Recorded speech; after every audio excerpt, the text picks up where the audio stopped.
Salut tout le monde, j'espère que vous allez bien. Je vous retrouve aujourd'hui pour une nouvelle vidéo au fil des livres. Donc, comme d'habitude, pour vous présenter mes 3 dernières lectures passées depuis la dernière vidéo. Donc, on va commencer tout de suite. Le premier livre que j'ai à vous présenter, c'est un roman d'un auteur que je lis pas beaucoup. Et là, j'avais eu envie de me lancer parce que c'est un auteur qui est quand même très connu, même s'il est beaucoup critiqué. Je voulais me faire mon propre avis. J'ai donc lu Mes amis, mes amours de Marc Lévy, paru aux éditions, donc là c'est Robert Laffont, il me semble. Oui, donc là aux éditions Robert Laffont. Alors, pour l'histoire, c'est l'histoire de Antoine et Mathias. Donc Antoine et Mathias, c'est deux trentenaires, ils sont tous les deux divorcés, ils ont tous les deux un enfant et ils vont tous les deux habiter à Londres. Donc pour des soucis de commodité, pour que les enfants soient tout le temps ensemble, ils décident d'avoir un mode de vie un petit peu particulier puisqu'ils choisissent de vivre ensemble sous le même toit comme un couple, alors qu'ils n'en sont pas un. Donc voilà, avec le même principe qu'un couple et quelques règles fixées, pas de filles à la maison, pas de babysitter. Donc voilà, on va suivre la vie de couple en quelque sorte de ces deux meilleurs amis, Antoine et Mathias. Donc c'est le livre que j'ai pris pour découvrir cet auteur. Mais il me semble que j'avais lu 7 jours pour une éternité, mais il y a un moment, je m'en rappelle plus, c'est pour vous dire. Et là, j'ai vraiment beaucoup aimé ce livre, j'ai aimé l'originalité de l'histoire, voilà, le fait que ce soit deux hommes qui habitent ensemble comme un couple, j'ai vraiment beaucoup aimé ce concept, je trouvais ça vraiment super original, ça changeait des romans que je lis d'habitude. J'ai aimé suivre ce couple qui n'est pas vraiment un couple, donc ils ont les avantages de la vie de couple, mais aussi les inconvénients, il va arriver des petits travers dans le couple, enfin, j'ai trouvé ça vraiment drôle, c'est un roman plein d'humour et aussi plein de sentiments et d'émotions, donc à la fin il va arriver un événement qui m'a fait verser ma petite larme, c'est super triste et je m'y attendais pas, donc j'ai été surprise, l'auteur a su me surprendre et a su vraiment m'émouvoir. C'est un livre qui, je trouve, m'a fait réfléchir, en tous les cas moi, il m'a fait réfléchir sur la vie, sur l'amour aussi, puisqu'il y a des histoires d'amour qui se mêlent à tout ça, et surtout sur l'amitié. C'est vraiment une amitié très forte qui lie ces deux personnages que j'ai vraiment beaucoup aimé. C'est voilà, on sent que malgré tout, même s'il y a des disputes, même s'il y a des moments difficiles et des coups bas, c'est voilà, l'amitié, elle est plus forte que tout, ça les lie vraiment, et ça j'ai vraiment beaucoup aimé. Comme j'ai vraiment beaucoup aimé ces personnages qui sont super bien faits, super bien écrits, on voit l'évolution de ces personnages et l'évolution de leurs liens entre eux. Certains vont se créer, d'autres vont se casser, et voilà, c'est la vie, c'est comme ça. Et j'ai vraiment beaucoup aimé ce côté-là aussi de ce livre. Donc comme je disais, à la fin, il arrive un événement vraiment très émouvant. Donc j'ai vraiment beaucoup aimé cette fin, même si je reste quand même sur ma fin, c'est le cas de le dire, jeu de mots un petit peu nul, puisqu'à la fin, il y a une question qui reste quand même sans réponse. Donc l'auteur nous laisse, nous lecteurs, imaginer la réponse qu'on voudrait à cette question. Mais voilà, j'aurais aimé avoir quand même le point de vue de l'auteur, sa réponse à lui. Voilà, parce que là, moi, j'ai pas de réponse personnelle à donner à cette question. Je me dis juste pourquoi. Voilà, donc je peux pas vous dire répondre à la question puisque ça risque complètement de vous spoiler le livre. Et voilà, c'est juste que j'aurais bien aimé avoir un petit peu l'idée de l'auteur, ce qu'il entendait par là, parce que voilà, j'ai pas compris. Tout le long du livre, je me suis dit, oh bah vivement qu'on ait la réponse, voilà. Je me demande bien ce que c'est la réponse et non, non, non, non. On n'a pas la réponse à la fin. Voilà, donc ça c'est juste le petit point qui m'a déçu. Mais sinon c'était une super lecture avec laquelle j'ai passé un super moment. Donc ce livre-là a été adapté au cinéma il me semble. Donc je pense regarder le film pour voir ce que ça donne. Même si je pense que comme d'habitude ce sera jamais aussi bien que le livre. Franchement c'est un livre que je vous recommande, que j'ai beaucoup aimé. Et voilà, je pense lire d'autres livres de cet auteur, même si voilà, c'est comme Guillaume Musso, hein, toujours, il y aura toujours des personnes pour critiquer. Moi j'aime beaucoup. Donc voilà pour ce livre. Ensuite j'ai enchaîné avec un roman young adulte que je voulais lire depuis un moment puisque c'est un auteur que j'aime beaucoup, dont vous avez sûrement entendu parler. Si vous n'en avez pas entendu parler, voilà, je sais pas pourquoi. Alors il s'agit de Qui es-tu Alaska de John Green, paru aux éditions Gallimard dans leur collection Scripto. Alors, juste avant de commencer, John Green, hein, pour ceux qui ne le savent pas, c'est celui qui a écrit Nos étoiles contraires, livre génialissime, magnifique, que je vous conseille à tous de lire, qui va être adapté au cinéma bientôt, et je pense que le film va juste être génialissime. Mais bon, parenthèse refermée, on n'est pas là pour parler de nos étoiles contraires, on est là pour parler de Qui es-tu Alaska. Donc pour la petite histoire, encore une fois, c'est l'histoire de Miles, donc Mills, je sais pas trop comment ça se prononce. Donc Miles, c'est un jeune ado, il a envie un petit peu de changer de vie, il veut quitter sa famille, quitter son lycée, donc il va décider d'aller en Alabama à Culver Creek. Donc Culver Creek, qu'est-ce que c'est? C'est un lycée au collège, je sais pas trop s'il est au lycée ou au collège, enfin bref, c'est pas grave, on va dire un lycée. C'est un lycée avec un pensionnat, donc il va aller dans ce pensionnat, il va faire des rencontres, notamment celle de Chip, son camarade de chambre, Takumi, et il va aussi rencontrer Alaska. Donc Alaska, elle est canon, c'est une super belle fille, elle est entourée un petit peu d'une aura de mystère. Voilà, donc il va faire plein de rencontres, il va se passer plein d'événements, dont un en particulier qui est le centre, un petit peu le noyau de ce livre. Voilà, c'est à peu près ça l'histoire, je peux vraiment pas vous en dire plus, j'ai pas du tout envie de vous spoiler.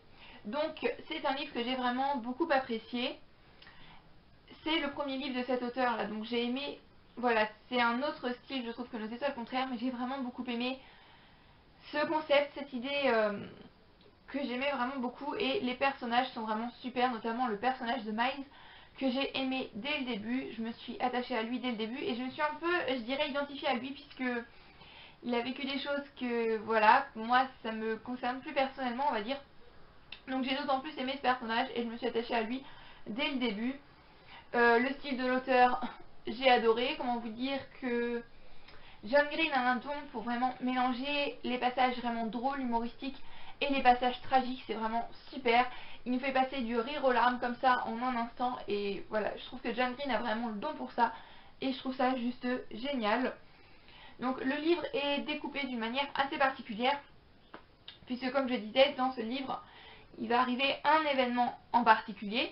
Donc toute la première partie du livre est avant cet événement et donc on a un décompte à chaque début de chapitre, si je peux vous dire. J'essaye de trouver une page. Donc voilà, par exemple comme ceci là, 127 jours avant. Donc voilà, au fur et à mesure que ça avance, on arrive avec ce décompte à l'événement. Donc on a le jour J et ensuite on a le décompte des jours après cet événement. Donc j'ai trouvé cette idée super originale de découper le livre comme ça, j'ai beaucoup aimé le concept. Juste un petit reproche, c'est qu'au vu de l'événement que c'est un événement vraiment très important, il donne une toute autre tournure au livre, il change tout le cours des événements.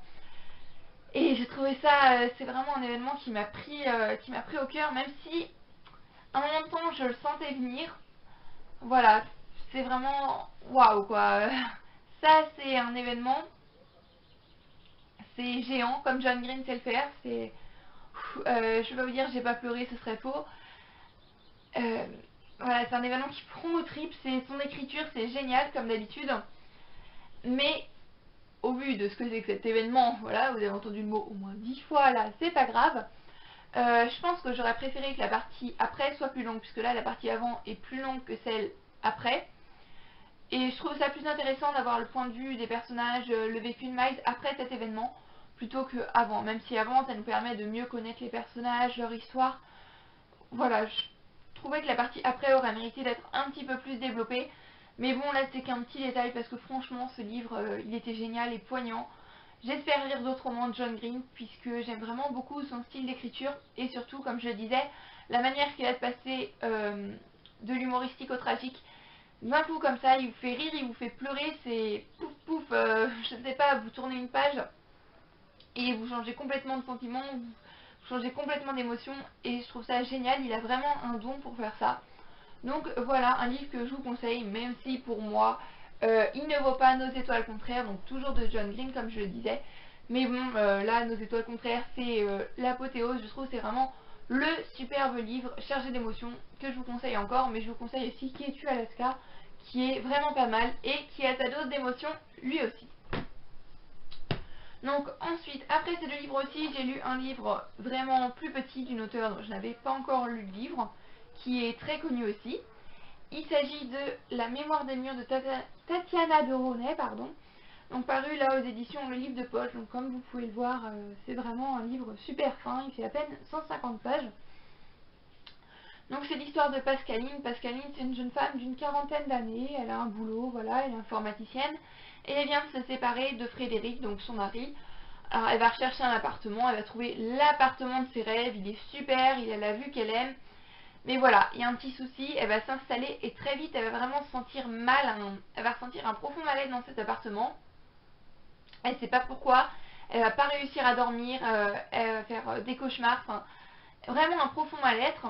Puis elle va apprendre que un crime, enfin quelque chose de vraiment affreux, affreux, a eu lieu dans cet appartement.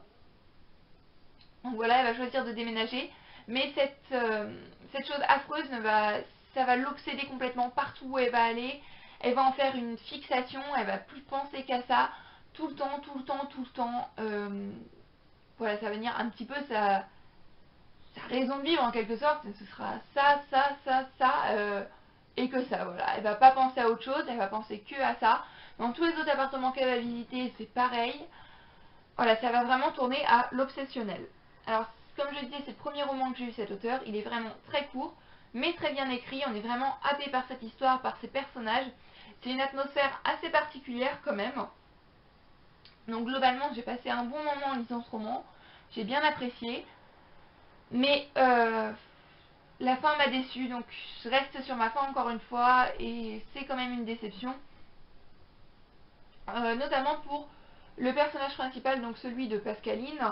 Au début, j'aimais vraiment beaucoup ce personnage, elle a vraiment une histoire qui est pas facile, elle a vécu des choses pas faciles. Voilà, je me suis attachée à elle, j'avais de la peine pour elle. Voilà, son histoire, elle me prenait au cœur, j'étais vraiment désolée pour elle. C'est un personnage que j'appréciais beaucoup et pour lequel j'avais beaucoup de sympathie, mais plus on avançait dans le livre, plus elle m'énervait. Voilà.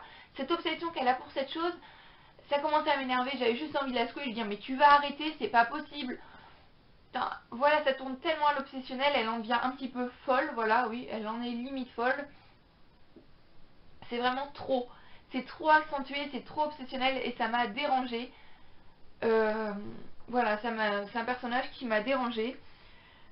J'ai pas vu le temps passer en le lisant, certes c'est vrai, mais voilà, l'atmosphère du livre et le personnage en lui-même à la fin m'énervaient tellement que j'ai été contente de le finir. Et en plus je suis vraiment très très déçue par la fin, donc la fin tout s'accélère. Et voilà, cette fin là, moi je trouve que c'est pas une fin. Ça fait, pour moi, c'est un effet bâclé, donc désolée s'il y a des fans de Tatiana Droney ici. Mais voilà, c'est une fin bâclée pour moi, encore une fois, ça laisse au lecteur, comme je le disais avec ce livre-là, Mes amis, mes amours, ça laisse au lecteur imaginer la réponse à une question. Donc là, dans Mes amis, mes amours, c'était une question voilà, secondaire. L'histoire était close, les personnages, on savait ce qu'ils devenaient. Mais là, on peut pas laisser une fin comme ça, c'est pas possible. Donc, à moins qu'il y ait un second tome et je ne sois pas au courant, mais bon, vu la taille de ce livre, ça m'étonnerait qu'il y ait un second tome. Voilà, c'est une fin inacceptable. Pour moi, c'est pas possible d'avoir une fin comme ça. On nous laisse avec un gros point d'interrogation. Après, j'ai ma petite idée sur la question, mais voilà. Encore une fois, j'aimerais avoir le point de vue de l'auteur. Je pense que c'est à moi d'imaginer toute la fin. Et voilà, ça m'a vraiment très très déçue de la fin. Voilà, j'ai trouvé ça bâclé. Et ce livre, pourtant, le sujet avait un bon potentiel. Il y a des moments que j'ai trouvé super poignants. Euh, Notamment des personnages qui ont vécu le drame en quelque sorte directement.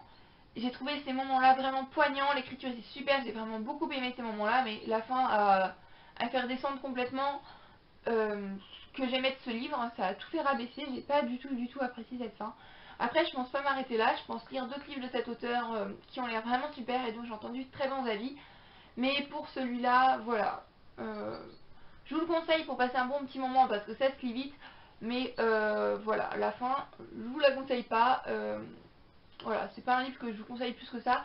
Je pourrais vous en conseiller d'autres beaucoup mieux, peut-être pas de cet auteur-là parce que j'en ai pas lu d'autres pour le moment. Mais celui-là, pour moi, non. Voilà, la fin est pas très bien passée. Donc voilà, globalement, c'est un avis assez mitigé, je veux dire, sur ces 3 dernières lectures. Mais j'espère que les prochaines lectures vont être un petit peu mieux. J'espère que vous aussi, vous passez de très belles lectures. Je vous dis à tous à très bientôt. Je vous fais plein de bisous. Bye bye!